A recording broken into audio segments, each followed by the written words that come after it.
marcher avec lui. Quel bonheur de marcher avec lui. Quel bonheur de marcher avec lui. Il conduira tous mes pas de mon voyage ici-bas. Quel bonheur de marcher avec lui. Si l'Éternel n'est bâti la maison, ceux qui la bâtissent travaillent. C'est pourquoi le secret de ces cultes, c'est que Jésus soit au centre, qu'il commence avec nous et qu'il chemine avec nous. Prions le Seigneur. Tendre Père, nous te disons sincèrement merci. Oh, que ton nom seul soit élevé, que ton nom seul soit béni. Dieu, tu es bon, Dieu, tu es formidable. Reçois toute la gloire, reçois tout l'honneur, toute la puissance et la magnificence, oh Dieu. Nous te disons sincèrement merci parce que tu es celui qui nous garde, celui qui nous défend, celui qui nous protège. Sois béni, oh Dieu de gloire. Agrée-nous devant ta présence. C'est dans le nom de Jésus. C'est dans le nom de Jésus. Seigneur éternel, Dieu de gloire. Oh, merci Jésus. Merci Jéhovah. Merci Seigneur. Oh Dieu de gloire. Oh, nous te rendrons grâce. Béni soit ton nom, Jésus. Reçois toute la puissance et la magnificence. Nous voulons maintenant entendre la pensée de Dieu, le message de Dieu. Le psaume 119, 105 nous dit: ta parole est une lampe à mes pieds et une lumière sur notre sentier. Nous voulons que le message de Dieu soit une lumière qui va éclairer toute personne qui nous suit ou qui va nous suivre vraiment à rediffusion. Notre vœu le meilleur est que Dieu puisse impacter toute personne qui va entendre ce message. C'est pourquoi ce temps nous voulons prier pour toute oreille qui va entendre ce message, que ce message impacte. Par-dessus tout, on va aussi abandonner l'instrument que Dieu s'est choisi. Que l'Esprit de Dieu puisse parler avec notre président. Comme le dit Acte, ne vous inquiétez même pas de ce que vous allez parler, car tout vous sera révélé à l'instant. Et que le message de Dieu impacte son peuple. Prions le Seigneur. Tendre Père éternel, Dieu de gloire, sois béni, Jésus. Oh Jésus, sois béni, oh Dieu.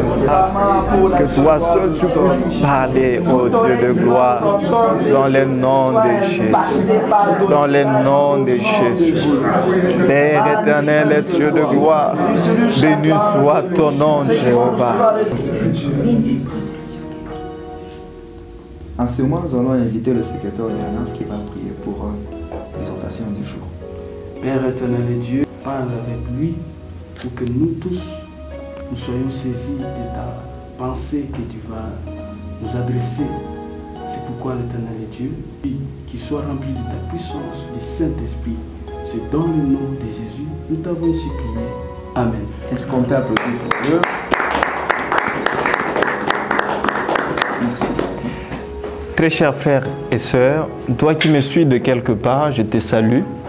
Dans le nom puissant de notre Seigneur Jésus, nous sommes ravis de pouvoir partager avec vous la pensée de l'Éternel.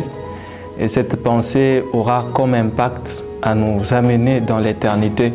Parce que ce n'est pas la pensée d'un homme, mais c'est la pensée du Dieu véritable, le Créateur de toutes choses. Et je pense qu'en ces moments, nous traversons des moments compliqués, difficiles. Et par moments, nous nous posons la question, quel sera notre avenir? Moi, je pense que notre avenir est déjà rassuré et assuré en Jésus. Parce que nous avons un Dieu vivant qui est au contrôle de toutes choses. Je ne pense pas que cette situation arrive sans que ça puisse prendre Dieu au dépourvu. Il se charge lui-même de ses enfants. C'est pourquoi je te rassure que toi qui es en train de me suivre, toi qui es en train de nous suivre, nous qui sommes la JPC, la jeunesse pour Christ, tu n'as pas fait le mauvais choix de te scotcher sur notre chaîne YouTube, sur Facebook ou sur WhatsApp ou là où tu vas nous suivre, sur quelle plateforme, je ne sais. J'aimerais que tu sois juste concentré et connecté. Nous allons partager une pensée dans 1 Corinthiens chapitre 13, le verset 13. 1 Corinthiens chapitre 13, le verset 13. Regarde ce que la Bible dit. Maintenant, ce n'est pas quelque chose de demain. Cette expression, cette affirmation, ces versets commencent avec le maintenant. Je pense qu'aujourd'hui, tout le monde se pose la question de son maintenant. Et la Bible répond à cette question.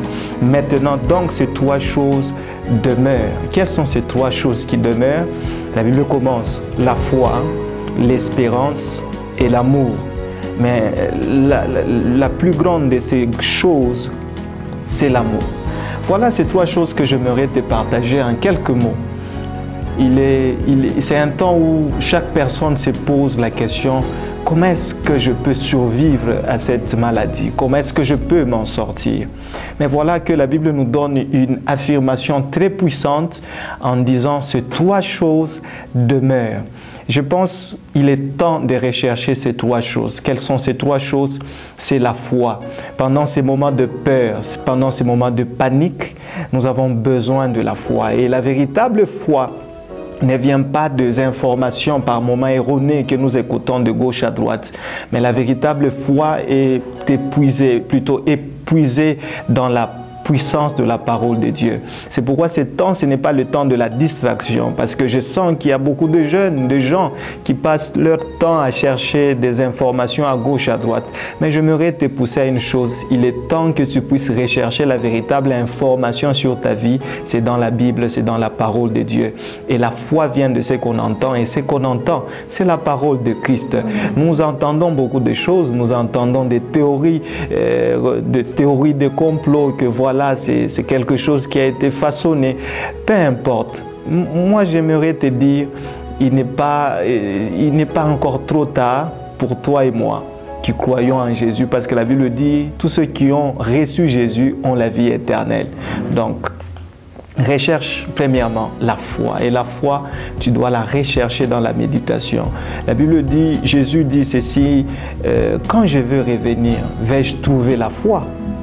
Je pense que le moment est venu où nous devons manifester la foi. Et la foi ne se manifeste pas par la peur et panique et désarroi. Il est temps que nous, les enfants de Dieu, et nous, les jeunes, nous puissions non pas prier par peur, mais prier par foi. La deuxième des choses, la Bible parle de l'espérance. L'espérance, c'est quoi? L'espérance, c'est l'assurance de paroles et des promesses de Dieu. Il y a un jeune qui m'a écrit hier me disant: si c'est la fin du monde, c'est que Dieu a menti, parce que Dieu m'a déjà promis beaucoup de choses. J'aimerais dire à quelqu'un: l'espérance, c'est que tu dois t'accrocher à ce que Dieu a déjà dit. Quel que soit le temps, quelles que soient les circonstances, quel que soit le mouvement que nous sommes en train de subir, accroche-toi à ce que Dieu t'a déjà dit. Aie l'assurance par rapport à la parole de Dieu. Il y a une différence entre espoir et espérance. Espoir, c'est un souhait, mais l'espérance, c'est une certitude de ce que Dieu a dit, et ce que Dieu dit finit toujours par s'accomplir. Donc, développe cette assurance au travers de la parole de Dieu. Et la dernière des choses, c'est l'amour. L'amour, c'est le plus grand de tout.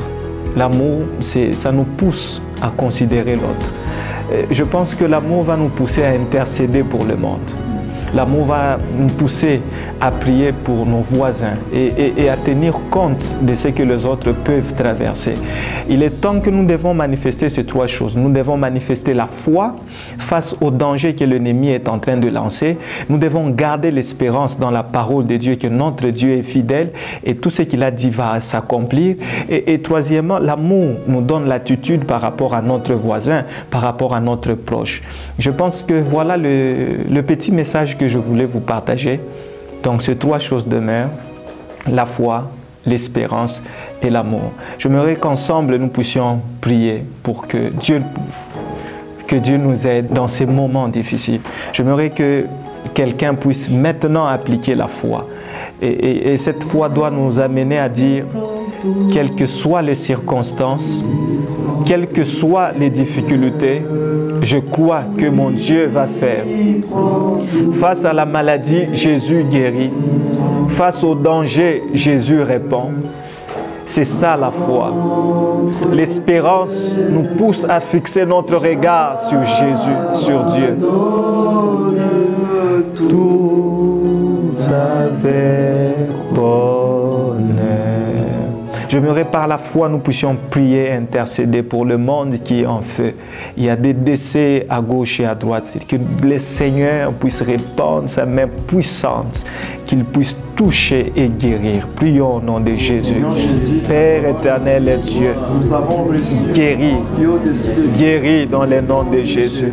Guéris dans le nom de Jésus. Guéris ceux qui sont malades. Guéris, Seigneur éternel et Dieu de gloire. Au nom de Jésus. Père éternel Jéhovah, laisse que la guérison soit effective. Laisse que la guérison soit effective. Dans le nom de Jésus. Éternel et Dieu de gloire, par le nom puissant de Jésus. Seigneur, guéris chaque personne. Dans le nom de Jésus. Restaure la vie de tout un chacun d'entre nous. Dans le nom de Jésus. Seigneur, éternel et Dieu de gloire, par le nom puissant de Jésus. Ô Seigneur, éternel et Dieu, au nom de Jésus. Ô Dieu de gloire, éternel et Jéhovah, dans le nom de Jésus. Seigneur, éternel et Dieu, merci Jésus. Merci, ô Dieu de gloire. Merci Jésus. Merci, ô Dieu de gloire. Jésus, merci, ô Dieu. Merci Seigneur. Je veux demander à la sœur Naomi de prier pour toutes ces jeunes, pour toutes ces personnes qui sentent que leur foi ou qui sentent que leur foi est en train de naufrager, plutôt de tomber en faillite par rapport aux circonstances. Et que Dieu puisse soutenir tous ceux-là qui traversent de moments compliqués et que Dieu puisse venir en aide à l'Église en leur donnant encore courage et force. Éternel Dieu de grâce, nous te bénissons. Nous te disons sincèrement merci pour ce message qui tombe à pic. Seigneur, nous avons besoin de t'écouter pour vivre. La Bible est en train de nous dire que l'homme ne vivra pas de pain seulement, mais de toute parole qui sort de ta bouche. Et Seigneur Jésus, en ce moment, nous n'avons pas besoin de pain. En ce moment, nous n'avons pas besoin, ô Dieu, de toutes ces informations qu'on nous donne. En ce moment, nous avons besoin de ta parole. C'est ta parole dont la Bible dit que tu nous as envoyé le Saint-Esprit, le Consolateur, qui ne nous quittera jamais. Seigneur, en tant qu'Église, nous ne pouvons pas être ensemble dans un bâtiment, mais je sais qu'en tant que corps du Christ, nous sommes toujours ensemble. Qu'il te plaise, Seigneur, par ton esprit que tu as promis d'être avec chaque personne. Dans le secret, là que personne ne nous voit, Seigneur, que l'Esprit de Dieu ne nous quitte pas. Accepte de renforcer notre foi par ta présence. Seigneur, je prie pour les familles en particulier. Nous sommes dans des familles avec des parents, des enfants, des frères et des sœurs. Fais en sorte que les cultes des familles se tiennent, ô Dieu. Je sais que c'est une épreuve, mais seuls les vrais vont triompher. Qu'il te plaît, Seigneur, d'éprouver notre foi, mais de ne pas nous laisser seuls. Car c'est en toi que nous trouvons notre espérance. Accepte de faire en sorte que l'amour fraternel ne nous quitte pas. Que la grâce de Dieu ne nous quitte pas. Fortifie les cœurs qui sont déjà atteints, ô Dieu, par la maladie. Que l'espérance ne nous quitte pas. Parce qu'il est écrit que c'est par tes meurtrissures, Jésus, que nous sommes guéris. Il est vrai que nous ne sommes pas atteints, mais nous prions pour tous nos frères et sœurs dans le monde entier qui sont déjà atteints par cette maladie. Ce n'est qu'une maladie, et étant une maladie, ce n'est qu'un nom. Or, le nom de Jésus est élevé au-dessus de tous les noms. Je te prie, Éternel, que par ta grâce, tu puisses guérir toutes ces personnes selon ta volonté. Qu'il te plaise de nous donner la capacité et l'intelligence de temps pour discerner ce que tu veux nous enseigner en ce moment. Je n'aimerais pas, Seigneur, que ce temps soit un temps de naufrage pour les foi de beaucoup de gens. Mais je prie, Seigneur, en ce moment, que la grâce divine fasse en sorte que, au lieu que notre foi fasse naufrage, que notre foi soit encore plus forte, que notre foi ne défaille au point. Seigneur, garde-nous fidèles à toi, même dans les moments difficiles. Accepte, Seigneur, de fortifier notre amour pour toi. Comme Job, laisse-nous, Éternel, être fidèles à toi en chaque temps et en chaque circonstance. Bénis les familles, bénis chacun d'entre nous, bénis le monde entier. Donne l'intelligence aux personnes que tu t'es choisies afin de trouver des solutions qu'il faut et que ton peuple soit heureux. Aujourd'hui à jamais, Dans le nom de Jésus-Christ, j'ai ainsi prié. Amen. Amen. Nous sommes à la fin de l'émission. Nous donnons encore la parole au président pour le mot de la fin. Merci, je pense que nous avons été bénis et j'aimerais juste encourager nos frères et sœurs qui nous suivent de partout, que nous serons toujours connectés pour partager de bons programmes, des programmes qui nous édifient, pas de programmes qui nous stressent. La JPC vous a déjà concocté un programme formidable, merveilleux, de jeux bibliques, des études bibliques qui vont se passer. Donc, soyez toujours connectés et nous sommes là. Nous allons être présents, même de loin, en esprit bien sûr. Et voilà, je vous souhaite toutes les bonnes choses. Que l'Éternel Dieu puisse vous bénir.